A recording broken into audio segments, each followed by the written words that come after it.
Bismillahirrahmanirrahim. Assalamualaikum warahmatullahi wabarakatuh. Saya telah membaca skripsi yang kamu kerjakan dan setelah saya baca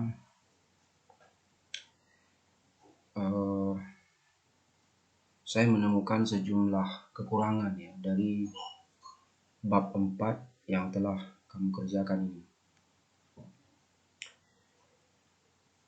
Ada dua kekurangan yang saya temukan di bab 4 ini. Kekurangan pertama adalah tidak terstruktur.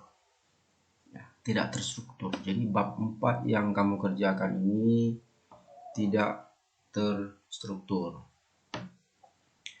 Nah, yang tidak terstruktur itu apa? Yang tidak terstruktur itu adalah seharusnya kamu menyusun bab 4 ini berdasarkan rumusan masalah yang telah kamu rumuskan. Jadi kan ada dua rumusan masalah. Pertama, bagaimana pengaruh. Yang kedua, bagaimana respon. Seharusnya struktur di bab 4 juga mengikuti rumusan masalah itu. Artinya apa? 412 ini kan 41 hasil penelitian. 412 kamu harus singgung tentang pengaruh. 413 kamu harus singgung tentang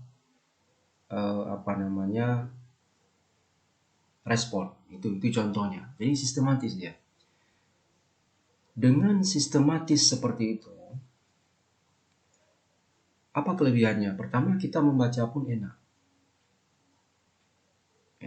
Enak kita baca. Tidak membingungkan. Kemudian, karena enak dibaca, hasil penelitiannya pun jelas. Kita mau lihat bagaimana pengaruhnya misalnya. Bisa kita lihat di bagian khusus yang membahas tentang pengaruh. Kita mau melihat bagaimana responnya. Kita dengan mudah melihat di bagian tentang hasil penelitian yang membahas respon saja. Jadi mudah dia. Nah, itu ya. Jadi itu kekurangan yang pertama. Bab 4 ini tidak terstruktur, tidak sistematis. Kekurangan yang kedua, tidak lengkap. Hasil penelitian kamu ini hanya membahas seputar angka. Memang metode penelitian di sini adalah metode kuantitatif. Tetapi kalau kita berbicara hanya persoalan angka, itu tidak tergambar bagaimana pengaruh. Tidak tergambar. Pengaruhnya bagaimana tidak terlihat di situ. Walaupun memang bisa kita lihat dari segi angka, tetapi pengaruhnya itu bagaimana itu tidak terlihat. Maka perlu ada semacam deskripsi terhadap angka-angka tersebut sehingga terlihat jelas ya. Bagaimana deskripsinya?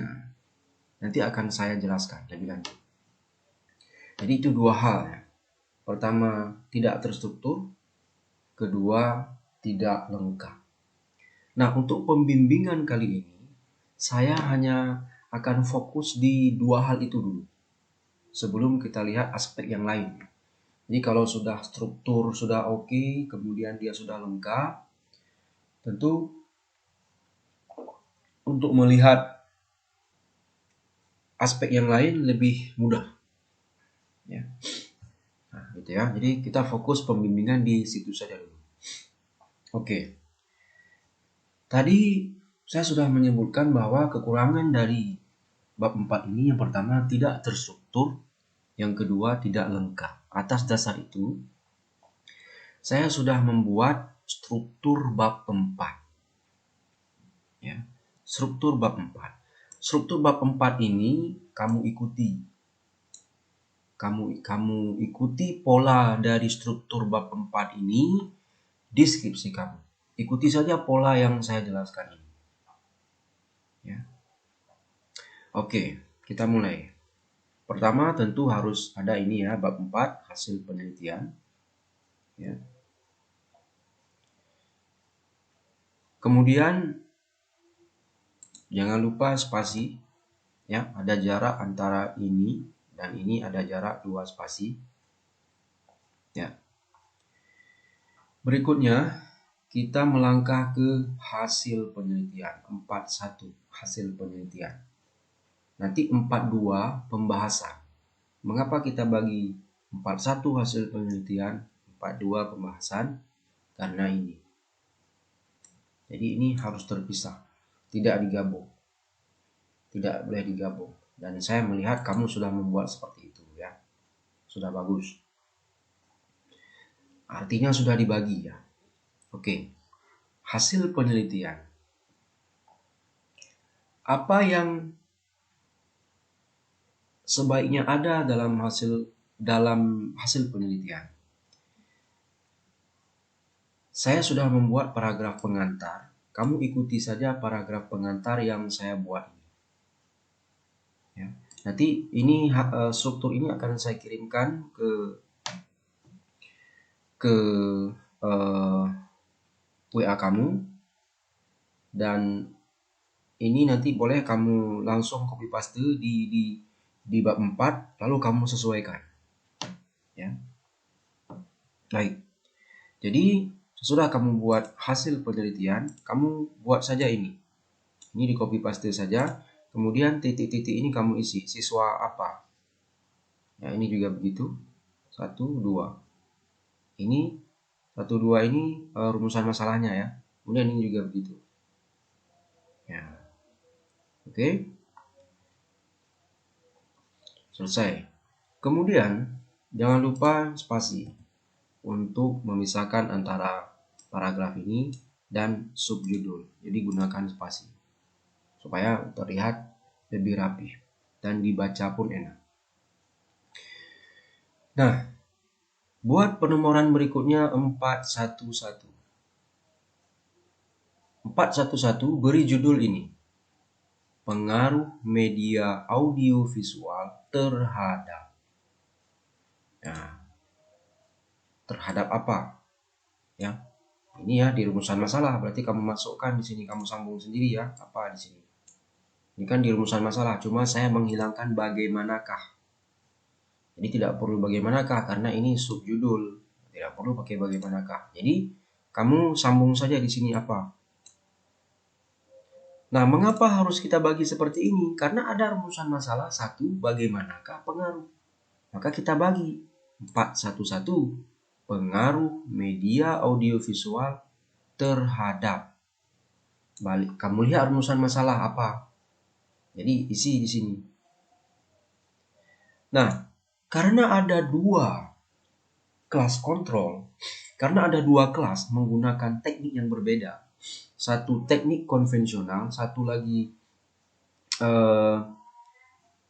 teknik apa metode. Nanti coba cek ya di rumusan masalah kamu pakai apa, teknik apa metode. Kalau metode ganti dengan metode, sesuaikan nanti.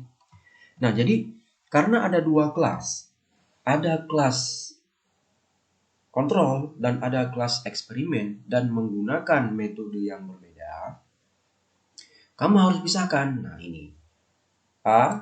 Deskripsi proses pembelajaran kelas kontrol menggunakan metode konvensional.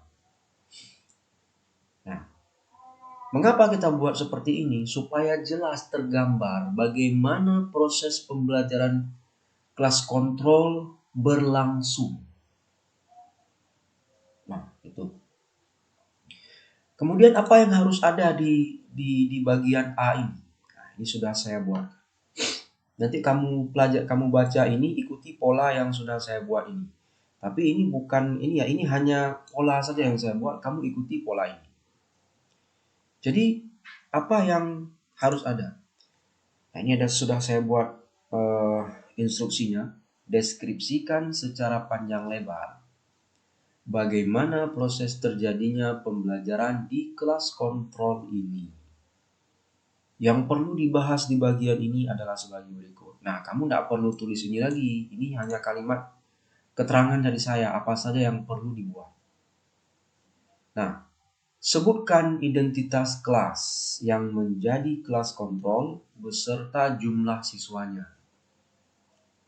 Kemudian penjelasan tentang pretest seperti jadwal pelaksanaannya, lama pelaksanaannya, dan lain-lain yang terkait dengan pretest tersebut. Kemudian tujuan dideskripsikan pretest apa, itu kamu deskripsikan.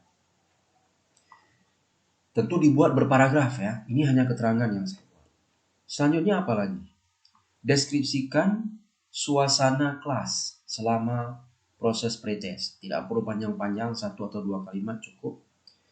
Setelah itu, tuliskan nilai hasil pretest. Ya, tuliskan nilai hasil pretest. Ya. Mengapa ini dideskripsikan? Karena di bab 3 sudah dibuat ini ya, jadwal pengumpulan data. Nah, ini ya. Sebelum diajarkan materi biografi, dilakukan pretest untuk kelas kontrol dan eksperimen untuk memancing siswa memahami pelajaran menulis cerita ulang biografi. Nah, itu makanya kita buat ini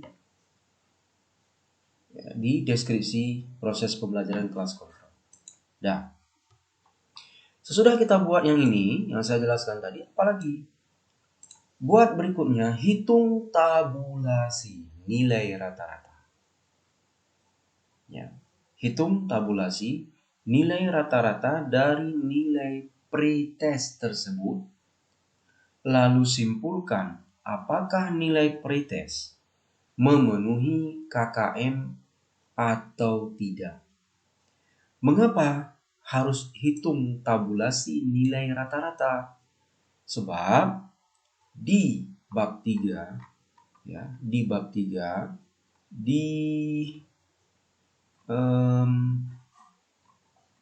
teknik analisis ya, di bab 3 di teknik analisis data itu kamu ada menyebutkan ini ya, menabulasikan rata-rata skor yang diperoleh siswa dalam kegiatan pretest dan posttest menulis cerita ulang biografi secara per poin dan secara total. Makanya karena di sini ada disebutkan dan memang harus ya, harus dianalisis. Tentu di sini kamu hitung tabulasi nilai rata-rata dari nilai pretest tersebut. Lalu simpulkan apakah nilai pretest tersebut memenuhi KKM atau tidak. Sebutkan. Ya, ternyata nilai rata-rata tersebut tidak memenuhi KKM. Kalau memang tidak memenuhi, kalau memenuhi, sebutkan memenuhi. Nah, begitu. Setelah dibuat simpulan, ya, kan sudah dibuat simpulan, akhiri simpulan dengan pernyataan ini. Nah, akhiri simpulan dengan pernyataan ini boleh kamu langsung copy paste. Ini sudah saya buat kalimatnya. Boleh langsung di copy paste. Atas dasar nilai pretest tersebut, diterapkanlah metode konvensional pada kelas kontrol ini untuk melihat apakah terjadi pengaruh nilai hasil belajar terhadap peningkatannya. Apakah terjadi peningkatan nilai hasil belajar terhadap keterampilan menulis cerita ulang biografi dengan menggunakan metode konvensional. Nah, itu. Dan jadi ini yang saya buat ini kamu copy paste saja. Ya, jadi kalimat ini adalah penutup dari simpulan yang ini ya. Buat simpulannya ini. Nah, apalagi yang dijelaskan? Deskripsikan bagaimana terjadinya proses pembelajaran kelas kontrol menggunakan metode konvensional. Kamu deskripsikan bagaimana terjadinya, kan tadi sudah pretest. Sudah pretest, kamu berikutnya mengajar. Mengapa kita buat seperti ini? Lagi-lagi kita berpedoman kepada ini. Mengajarkan materi biografi di kelas kontrol dengan metode konvensional. Maka kita jelaskan di sini, kita deskripsikan bagaimana proses pembelajaran kelas kontrol. Yang dikatakan dengan proses pembelajaran kelas kontrol itu, kamu jelaskan. Ya, kamu jelaskan hari apa dilakukan. Dan dari pukul berapa sampai pukul berapa. Kemudian jelaskan segala hal yang terjadi di dalam kelas. Kan ini ya proses. Segala hal yang terjadi di dalam kelas. Seperti proses interaksinya bagaimana. Munculkan dialognya jika ada. Ini ya, saya perlihatkan contoh. Nah, ini dialognya. Boleh buat seperti ini. Jika ada. Oke. Berikutnya, intinya adalah kamu jelaskan apa yang terjadi dalam proses pembelajaran itu sehingga tergambar proses pembelajaran sebenarnya yang terjadi di kelas itu. Lalu munculkan juga di sini berupa beberapa foto pembelajaran ya yang di dalamnya terlihat pengajarnya. Nah, tentu di sini peneliti. Ya. Jadi bagaimana kamu mengajar, kamu sedang mengajar, perlihatkan di situ. Di dalam deskripsi proses pembelajaran itu. Nah, jadi foto yang saya maksud foto begini ya. Nah, ini yang saya maksud foto. Nah lagi di sini ya ini foto. Kemudian apalagi nah ini ya, ini fotonya. Kamu perlihatkan di situ. Ini harus ada. Mengapa? Karena ini kan pembelajaran di dalam kelas, jadi harus kamu perlihatkan ini. Ya, begitu. Kemudian dideskripsikan panjang lebar. Setelah dijelaskan proses pembelajaran, deskripsikan pelaksanaan post-testnya. Kamu sudah jelaskan, deskripsikan post-testnya. Hitung kembali seperti menghitung post-test. Hitung tabulasinya, tabulasi rata-ratanya. Lalu buat simpulan seperti yang di atas tadi. Nah, dalam simpulan itu juga harus ada pernyataan apakah pelaksanaan metode konvensional itu mengalami peningkatan atau tidak. Kamu sebutkan di situ. Setelah diterapkan proses pembelajaran menulis biografi dengan menggunakan metode konvensional, ditemukan bahwa tidak terjadi peningkatan nilai hasil belajar. Begitu. Nah, kalau memang terjadi, tambahkan terjadi peningkatan. Nah, kita lihat berikutnya yang B. Yang B, Deskripsikan proses pembelajaran kelas eksperimen menggunakan metode. Nah, ini metode audiovisual ya. Ya, berarti buat di sini audiovisual. Nah, sebelum masuk ke deskripsi, buat paragraf pengantarnya ini. Sebutkan sepintas hasil tabulasi nilai rata-rata kelas kontrol di sini. Jadi di atas kan kamu sudah sebutkan ya simpulannya. Nah, simpulan itu kamu sebutkan sepintas di sini sebagai paragraf pengantar untuk mempermudah orang mengecek, mempermudah pembaca mengecek kembali bagaimana hasilnya. Jadi dengan cepat dia bisa lihat, oh begini hasil kelas kontrol. Nanti begitu dia baca hasil kelas eksperimen, dia bisa bandingkan tanpa harus membuka lembaran-lembaran sebelumnya. Dia tinggal lihat yang di atas ini. Oke, jadi ini buat cukup satu paragraf saja. Kemudian pengerjaan untuk deskripsi proses pembelajaran kelas eksperimen ini juga sama dengan deskripsinya juga polanya juga mengikuti seperti yang tradisional. Ini ya. Sebutkan identitasnya. Identitas kelas eksperimen ya. Misalnya ya, bukan kontrol. Eksperimen beserta jumlah siswanya, kemudian penjelasan tentang pretest, jadwal, sama seperti yang di atas ya. Nah ini ya, metode audiovisual. Nah ini sama ya, intinya sama ya, seperti yang saya jelaskan di atas. Kamu juga buat seperti juga terapkan di kelas eksperimen. Nah, kemudian baru masuk ke uji prasyarat. Nah, uji prasyarat yang sudah kamu buat boleh langsung pindahkan kemari. Ya, pindahkan kemari. Tetapi langsung pindahkan kemari ya. Masukkan kemari yang telah kamu hitung seperti pada bab 4 yang telah kamu buat. Seperti pada bab 4 ya. Jadi masukkan saja kemari, di copy paste saja.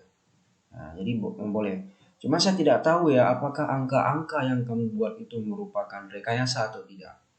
Saya positive thinking saja lah. Saya menganggap kamu itu tidak merekayasa angka-angka itu. Harapan saya seperti itu. Karena penelitian itu harus objektif, tidak boleh subjektif. Tidak boleh ada unsur kebohongan di dalam penipuan itu. Tidak boleh ada rekayasa di dalam penelitian itu. Jadi data yang kita munculkan harus benar-benar real, benar-benar nyata, bukan hasil rekayasa. Oke. Nah, sesudah kamu pindahkan uji prasyarat yang deskripsi kamu itu, jangan lupa nanti spasi. Baru kita masuk ke 412. Mengapa kita buat 412? Karena ini rumusan masalah kedua. Nah, buat ya judulnya ini. Ini saya buat titik-titik, kamu isi kelas apa. Ya. Jadi siswa, respon siswa, bla bla bla, media audiovisual. Nah, karena di rumusan masalah kan seperti itu. Fokusnya hanya di media audiovisual. Kita tidak melihat yang di kelas kontrol. Nah, apa yang harus ada di dalam 412 ini? Pertama, jelaskan dulu paragraf terkait. Ya, jelaskan dulu paragraf tentang cara menghitung angket yang telah kamu sebutkan di bab 3. Nah, itu ya. Cara menghitung angket sebagai pengantarnya. Nah, misalnya ini boleh kamu langsung copy paste saja ya. Kamu copy paste ini yang sudah saya buat ini, sisanya titik-titik ini kamu tambahkan ya. Pada bab 3 telah disebutkan bahwa angket dihitung dengan menggunakan skala Likert. Angket disusun berdasarkan pokok penelitian yang diteliti. Jumlah pernyataan pada angket adalah, kamu sebutkan, di angket kamu ada berapa jumlah pernyataan, yang seluruhnya merupakan pernyataan positif. Nah, begitulah seterusnya, lihat di bab 3 instrumen penelitian. Nah, ini boleh kamu tambahkan, menyesuaikan dengan ini. Ini boleh langsung di copy paste saja. Dah. Setelah itu, ini cukup satu paragraf cukup ya. Setelah itu kamu buat kalimat seperti ini. Data yang terkumpul selanjutnya diolah dengan tabel distribusi frekuensi dengan menggunakan rumus P sama dengan F per N kali 100. P sama dengan F per N kali 100. Hasil analisis terhadap data yang dimaksud adalah sebagai berikut. Nah, ini kamu copy paste saja. Buat tabel 41. Tabel 41. Nah, mengenai penomoran tabel ini, kamu sesuaikan. Ya, kamu sesuaikan penomorannya. Ini hanya contoh dari saya. Arti sesuaikan begini, kalau sebelumnya sudah ada tabel, berarti ini bukan tabel 41. Tabel 42 misalnya, 43 dan seterusnya. Nah, kemudian di bawah tabel 41 ini, kamu buat pernyataan yang ada di angket kamu. Ini, kamu copy paste pindahkan di sini. Apa pernyataan yang ada di angket kamu? Copy paste pindahkan di sini. Pernyataannya. Berurutan ya, pernyataan nomor 1, nomor 2, nomor 3 dan seterusnya. Pernyataan nomor 1, copy paste kemari. Nah, itu. Ya. Di copy pastekan di sini. Sesudah itu, kamu buat tabel. Ini sudah saya buat tabel, kamu copy paste saja. Nah, kamu buat pertama nomor, alternatif jawaban, kemudian frekuensi, kemudian P persen. Ini lihat di mana? Ini hasil perhitungannya di mana? Nah, ini hasil perhitungannya menggunakan rumus ini. Nah, beri nomor 1, 2, 3. Kemudian alternatif jawaban kan ada setuju, sangat setuju dan seterusnya. Kamu buat di sini. Ingat sistematis ya. Apa dulu yang kamu buat? Apakah setuju dulu atau tidak setuju dulu? Nah, ini hanya kalau saya buat setuju dulu. Nah, kalau kamu sesuaikan dengan bab 3. Apa yang kamu buat dulu di dalam tabel? Apakah setuju dulu atau tidak setuju? Sesuaikan. Sesudah itu masukkan yang menjawab setuju berapa orang. Siswa di kelas kontrol yang menjawab setuju berapa orang? Setuju atas pernyataan ini berapa orang? Yang menjawab sangat setuju berapa orang? Dan seterusnya. Lalu hitung persennya berapa? Hitung menggunakan rumus ini. P sama dengan F per N. Ya, berapa orang yang menjawabnya dibagi dengan total siswanya dikalikan 100%. Nah, begitu juga seterusnya. Sesudah itu, di bawah tabel, deskripsikan tabel ini. Sebutkan apakah responnya positif dan negatif, sesuaikanlah pokoknya. Bagaimana responnya? Ya, misalnya respon misalnya sekian persen siswa setuju, sekian persen siswa sangat setuju. Nah, kemudian hal ini dapat dilihat dari persentase. Ini boleh kamu buat copy paste saja. Kemudian deskripsikan segala hal terkait dengan data pernyataan ini. Ya, data pernyataan ini ya. Data di tabel ini deskripsikan. Nanti boleh buat simpulan, misalnya ternyata banyak yang menjawab setuju misalnya. Dari sekian persen, ternyata yang lebih dominan adalah yang menjawab setuju. Nah, itu. Kemudian tabel 42 sama. 42, jangan lupa nanti spasi. 42, copy pastekan lagi pernyataan yang ada di angket. Kalau di atas tadi nomor 1, berarti ini nomor 2. Artinya apa? Kalau ada 20 pernyataan, berarti kamu ada 20 tabel di sini yang harus kamu deskripsikan. Nah, cara buatnya sama. Ini ya, ini polanya. Ikuti seperti yang sudah saya jelaskan di atas. Dan seterusnya. Artinya apa? Berarti kalau ada 20 pernyataan berarti tabel 42, 43, 45 sampai 420. Nah, selesai. Baru ke 42 kita masuk ke pembahasan.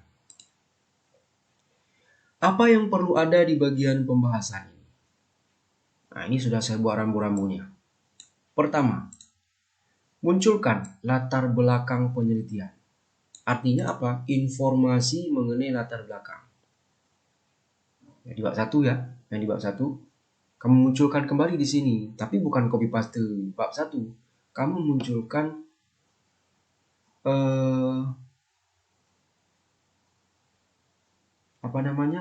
sebab-sebab mengapa munculnya penelitian itu. Itu kamu munculkan kembali di pembahasan. Nah,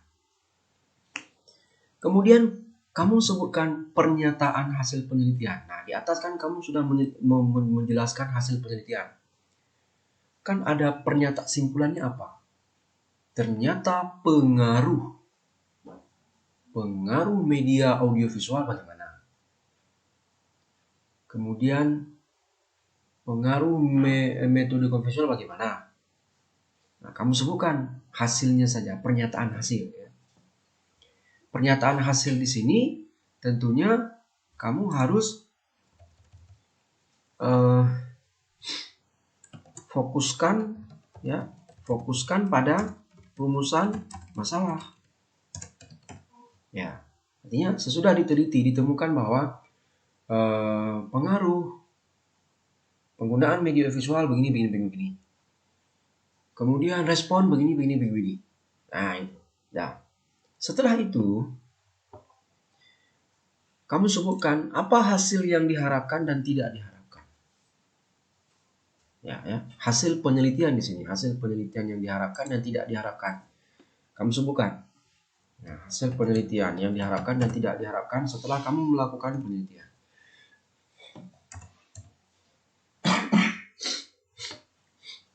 Ya, kemudian yang keempat, kamu sebutkan referensi terhadap penelitian sebelumnya. Kamu kan di bab 1 kan sudah menyebutkan kajian terdahulu. Kamu sebutkan di sini referensi terhadap penelitian sebelumnya. Kemudian juga jelaskan tentang hasil penelitian yang tidak diharapkan, yakni penjelasan yang dibuat untuk mengembangkan alasan atau munculnya hasil atau data yang tidak diduga atau tidak diharapkan. Kalau memang ini benar atau data yang berbeda dengan temuan penelitian sebelumnya. Kemudian boleh juga dibandingkan hasil penelitian kamu dengan penelitian sebelumnya dari kajian terdahulu. Ya, bandingkan ya, bukan boleh ya. Bandingkan. Bandingkan hasil penelitian kamu dengan penelitian sebelumnya yang sudah kamu lakukan. Hasilnya bagaimana? Bandingkan. Penelitian terdahulu seperti ini, tetapi penelitian saya begini. Nah, jadi itu dibandingkan. Nah, kemudian apa yang dibandingkan? Membandingkan itu dapat berupa memperkuat hasil penelitian terdahulu. Dapat juga menolak. Ya. Dapat juga menolak hasil penelitian terdahulu. Jadi ingat ya, yang kamu masukkan di sini adalah penelitian terdahulu yang sudah ada di bab 1. Kemudian apalagi yang perlu ada di sini? Pemberian contoh. Yaitu contoh untuk mendukung penjelasan yang diberikan dalam tahap nomor 5. Misalnya, kamu kan di sini menyebutkan penelitian yang tidak terduga, hasil penelitian yang tidak diduga atau tidak diharapkan. Contohnya apa? Sebutkan. Kemudian kamu menolak misalnya, di mana bagian apanya yang kamu tolak? Nah, itu kamu sebutkan. Tujuannya apa? Untuk mendukung penjelasan yang diberikan dalam tahap nomor 5. Jadi ini boleh sekaligus nanti penjelasannya. Sesudah kamu sebutkan data yang tidak diharapkan, kamu sebutkan contoh. Boleh seperti itu. Ini hanya rambu-rambu yang saya berikan. Kemudian yang ketujuh, pernyataan. Ya, deduksi atau pernyataan, yaitu membuat pernyataan yang lebih umum yang muncul dari hasil penelitian. Contohnya menarik simpulan dan menyatakan hipotesis. Boleh, kan sudah ada ya. Nah, boleh kamu munculkan di sini. Simpulannya bagaimana, hipotesisnya bagaimana. Kemudian dukungan dari penelitian sebelumnya, yaitu mengutip penelitian sebelumnya untuk mendukung pernyataan yang dibuat.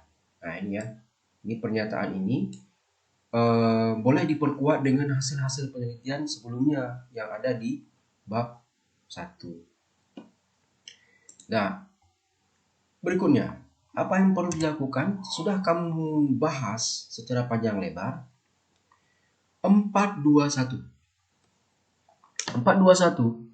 Deskripsikan hasil kerja siswa kelas kontrol. Deskripsi hasil kerja siswa kelas kontrol. Mengapa kita buat seperti ini? Supaya pembaca tahu bagaimana perbandingan pengaruh antara hasil kerja siswa kelas kontrol dan hasil kerja siswa kelas eksperimen. Kalau hanya mengandalkan angka, tidak terlihat secara detail ya. Jadi kalau kita menggunakan kata bagaimana, itu pembahasannya luas, bukan sebatas angka. Jadi angka itu salah satu indikator untuk menunjukkan hasil. Tetapi supaya angka itu lebih kuat lagi, mengapa angka bisa seperti itu? Kamu tunjukkan hasilnya. Tunjukkan hasilnya sehingga dari hasil itu terlihat bahwa inilah sebabnya mengapa angkanya rendah. Nah, maka perlu dilihat, perlu kita deskripsikan hasil. Nah, kamu deskripsikan hasil siswa kelas kontrol. Nanti pembaca bisa bandingkan, oh begini hasilnya hasil kerja siswa kelas kontrol. Begini hasil kerja siswa kelas eksperimen. Nah,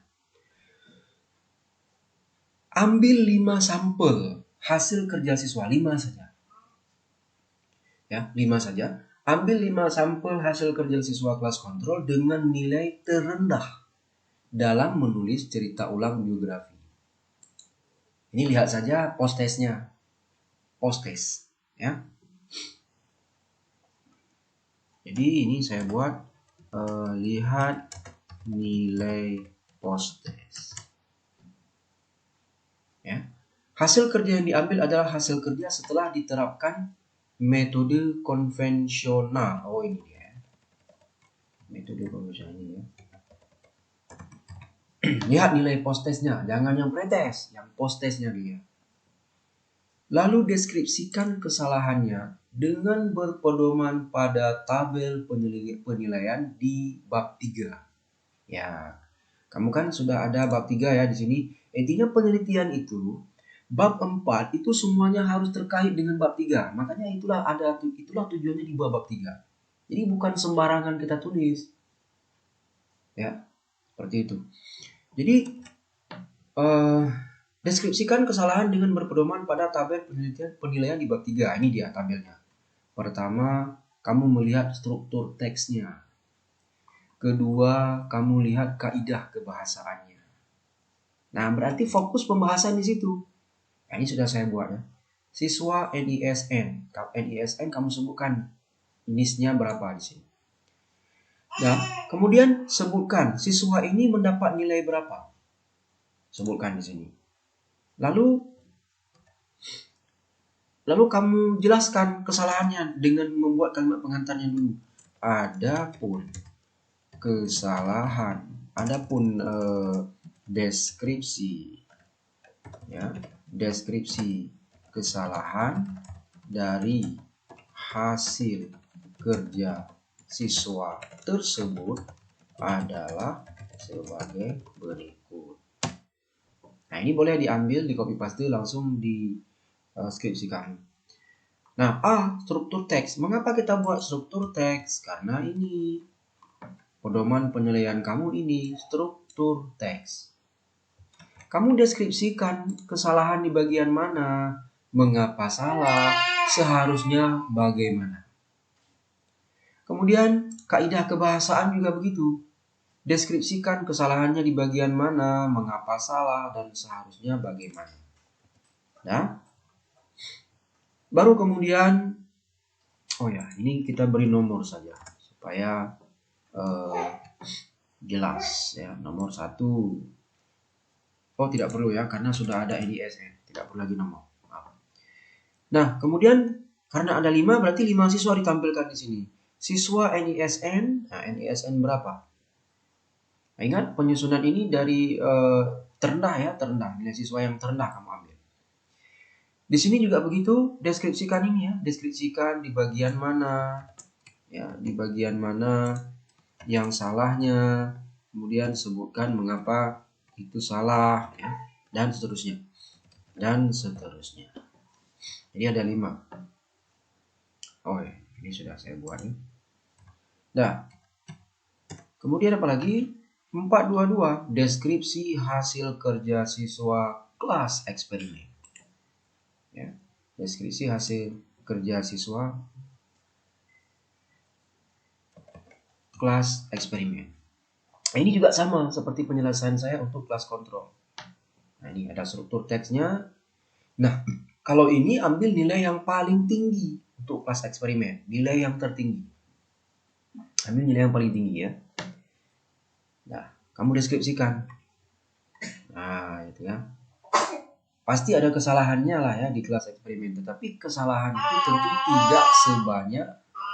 tidak sebanyak yang ada di kelas kontrol. Mengapa? Karena kita sudah menerapkan media audiovisual. Oke. Nah, ini saja yang harus ada di bab 4. Nah, kemudian ini sekadar catatan saja dari saya. Nanti kan harus ada lampiran di skripsi ini. Kamu harus lampirkan yang pertama sampel hasil kerja siswa di atas. Kan ada 5 siswa kelas kontrol, 5 siswa kelas eksperimen. Hasil kerja siswa itu kamu lampirkan nanti. Dan kemudian foto-foto kegiatan juga harus ada dalam lampiran. Kamu sedang mengajar, kemudian siswa sedang mengerjakan tugas. Itu harus ada nanti di dalam lampiran. Nah, ini sekadar catatan saja. Baik, itu saja penjelasan dari saya. Silakan dikerjakan dengan baik. Ini nanti dihilangkan ya, nanti dihilangkan ini. Lalu ini naikkan ke atas. Silakan dikerjakan mengikuti pola yang sudah saya arahkan ini. Jangan dibuat dalam bentuk pola yang lain. Ikuti pola ini. Yang bisa di copy paste seperti yang saya sebutkan tadi, silakan di copy paste saja supaya lebih cepat. Ya, silakan dikerjakan mengikuti pola yang sudah saya arahkan ini. Sekian, selamat bekerja. Terima kasih. Wassalamualaikum warahmatullahi wabarakatuh.